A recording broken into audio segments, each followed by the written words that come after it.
If you want to be a national champion, you're going to want to add these 5 things to your daily practice routine. Before we get into them, make sure you like, subscribe, and comment. And if you want more detailed instruction, head to our website, pitcheruniversity.com, and sign up for our academy. Everything that we're going to talk about, we did at OU. So we're not just saying it to say it. Like, these are things that we practice every single day.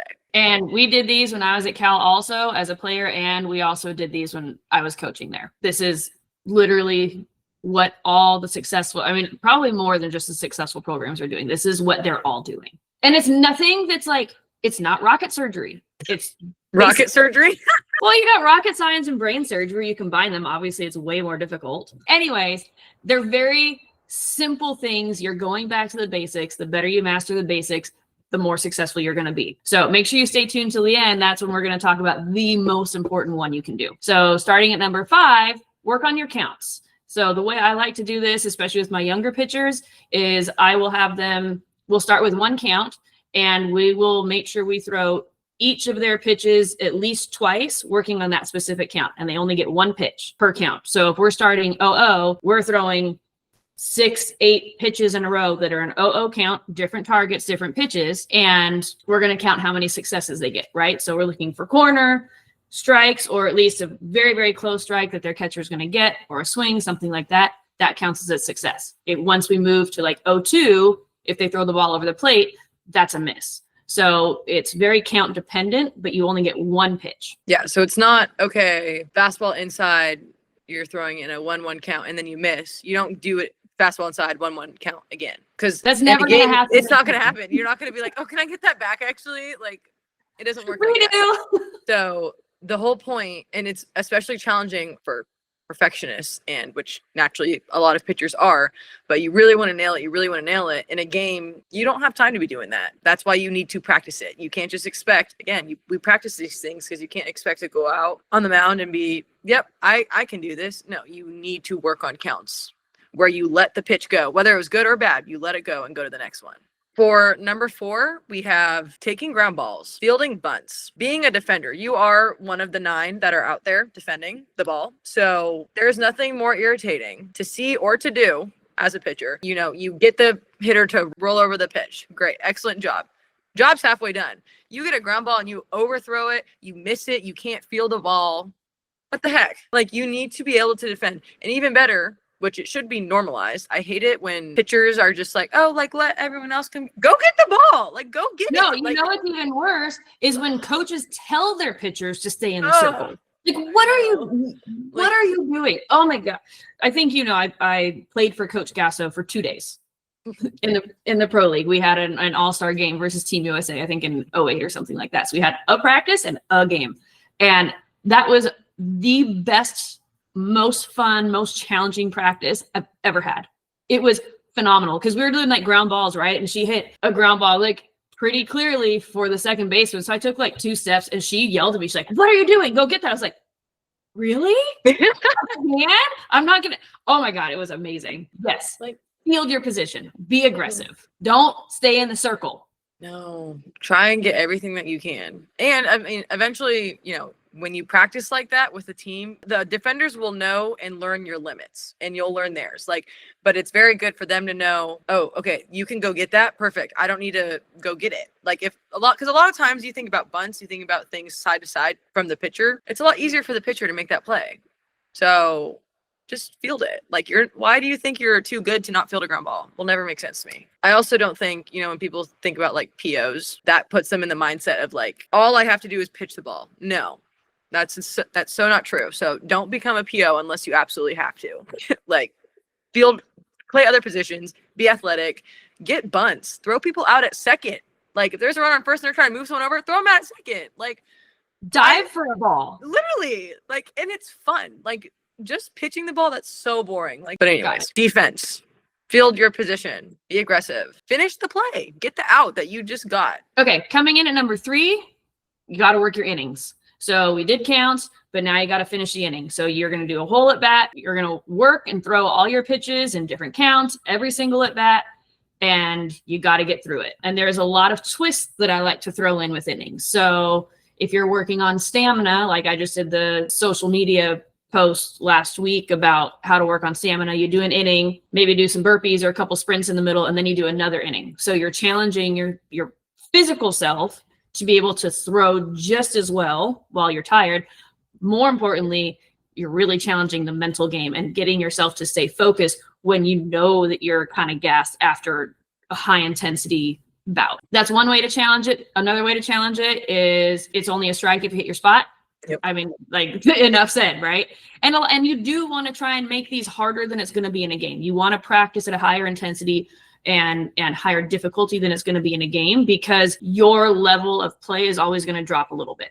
A Marine's mindset, right? So they train way harder than they're ever going to have to perform in the field. The more we can do that with our innings, both physically and mentally, is going to make us much sharper in a game. Another challenge too, you can have either catcher or ask like another teammate or somebody to call balls and strikes, but tell them to be a bad umpire, because you want to practice that as well. Like I've done that with pitchers before, and they're like, where did that miss? I'm like, no, I'm a bad umpire today. Like, because what, you think you're going to have, you think it's a strike? You think that's going to always be called a strike in a game? No. And also same thing with like the counts. When you're practicing innings, you're not throwing the same pitch. Like if you throw one and you're like, oh, I didn't like the way that felt, or I didn't like that, maybe throw it one more time. If you don't get that second time, move on, because you're not going to be throwing 5 pitches till you get it right in a game. Maybe you throw like 2 back-to-back pitches in a game. 3 maybe, but in the same spot, usually not. So if you're stuck there trying to fix something mechanically and you're not focusing on like the innings, then you're not getting anything out of the drill. Treat it like a game. Coming at number 2, we have the journal, which if you're new here, we talk about this a lot. If you're not new here, you're just going to hear it again. But we can't stress it enough. No, literally, how that's important it is. Yes. At OU, every single bullpen, we brought our journals in there and we wrote down like what our goal for that day was, or what the focus was going to be, what we took away, goal for tomorrow, like something that, okay, this wasn't part of my goal today. Make a side note. I want to work on this tomorrow. So you're making sure you're sticking to what you wanted to work on. You're writing down any big key takeaways. You're writing down, maybe like a mental fix that you had, whatever. You're writing all that stuff down. It helps increase. Like we'll never shut up about it. It just helps so much with the awareness aspect. It helps with holding yourself accountable. It helps with like planning your bullpen. Like, what am I working on today? Sticking to it. And if you do make a fix, you can go back to it later down the road, because you're going to probably run into that mistake again, or run into that feeling again that doesn't feel great, and think, what did I do before to fix this? Boom. It's in your journal. Write things down. You're going to think that you're going to remember it. You're not going to remember it. Write it down. Tons and tons of detail. You really can't write or draw enough. Like, don't just say, oh, today fell off. You're going to say, oh, today fell off. Well, why? How did it feel off? What was off? Was it a physical thing? Was it a mental thing? Like, what was going on? But it's also really good to help plan for games, right? So, or reflect on games so you can make adjustments later. So it's not just for practice, right? There's a whole side that's just for games. On our website, I did a whole pitching journal video explaining all of the chapters that I have in my, or like sections that I have in my pitching journal, and how you can kind of start. One of those includes journal entries where after a game, I reflect on it. So if that's something that interests you, you can go check that out on our website. Every pitcher, every athlete in general should have a journal. Big bold writing, like the whole screen. You need a journal. You need a journal. Explosion. And coming in at number 1, and this one is probably going to surprise everybody, I think. If you think it's some sort of pitching drill or something that's even related to throwing underhand, you're wrong. It's actually, you got to throw overhand. You got to play catch. You got to know your arm slots. You got to throw from different positions. That's it. You are an athlete. We already talked about fielding ground balls and bunts. That's only half of it. You got to be able to throw. There ain't nothing more. It just drives me crazy. You gotta leave all of that in. When you told me a couple months ago that like the new thing is that pitchers don't play catch before they pitch, I was like flabbergasted. I was, what? How do you not play catch? No, some people can just go straight into, like, okay, right after like dynamic warm up, they can go straight into the bullpen and just start spins. I'm like, you don't throw overhand? What? I have to throw overhand. You have to throw overhand. You have to throw overhand every day, anytime that you practice. Because again, like if you don't do it, it's the same thing with pitching. If you don't do it, you're going to lose it. Or at least lose the consistency and the accuracy and the speed and the whatever that you need to be able to throw the ball. And, you know, throwing different distances, like grinds my gears when pitchers, if they do throw overhand, it's like, oh, we're just going to go at 30 feet. Really? There's a reason why. Then you go into a game and their throws are sailed over first base. Like, you need to practice throwing the distance to first, the distance to second, further than that, so you can air it out. Like, you got to be able to throw from a knee, like cross body, if you're Everything. fielding a bunt up the first baseline, fielding off of a backhand towards third base. You have to be able to do it all. You Yes. are a defender. And I personally don't mind if a pitcher doesn't play catch overhand before they pitch, but you need to play catch every day. And like, there's different progressions. Like at OU, we had a whole, like this whole progression that we would do.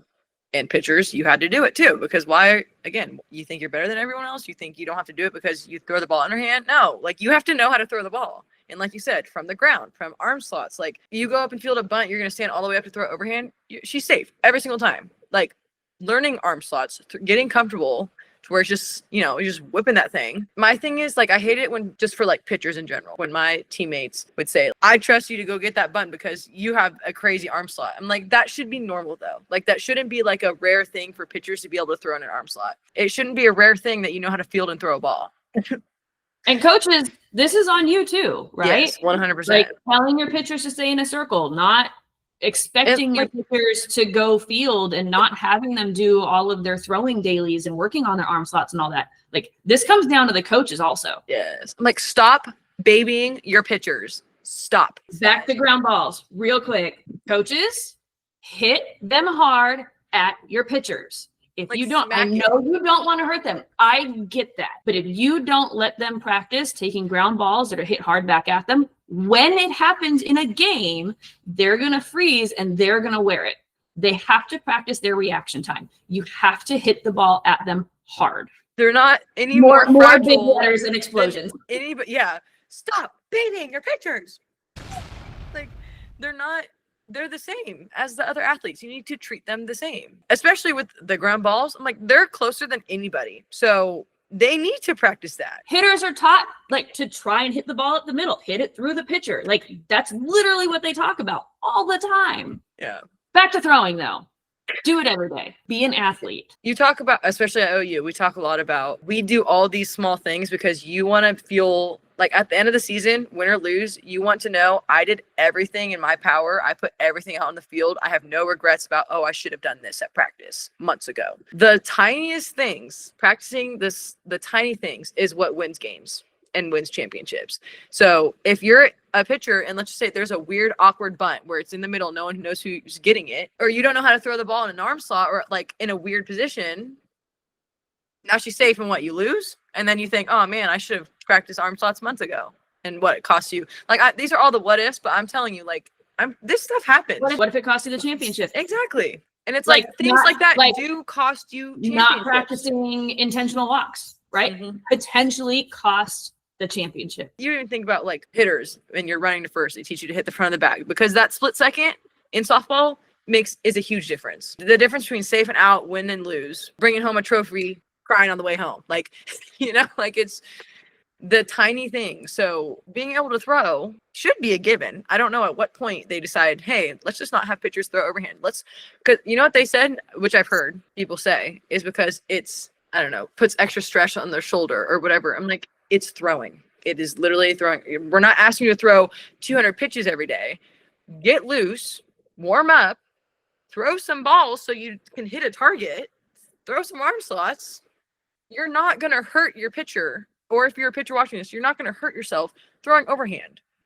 Also, and if it does hurt, you're doing it wrong. If you are having pain while throwing overhand, one, go get it looked at, work on it. But two, fix your mechanics. Mm-hmm. Don't just stop throwing because it hurts. Fix it. Yeah. You think you're never going to have to throw a ball overhand again?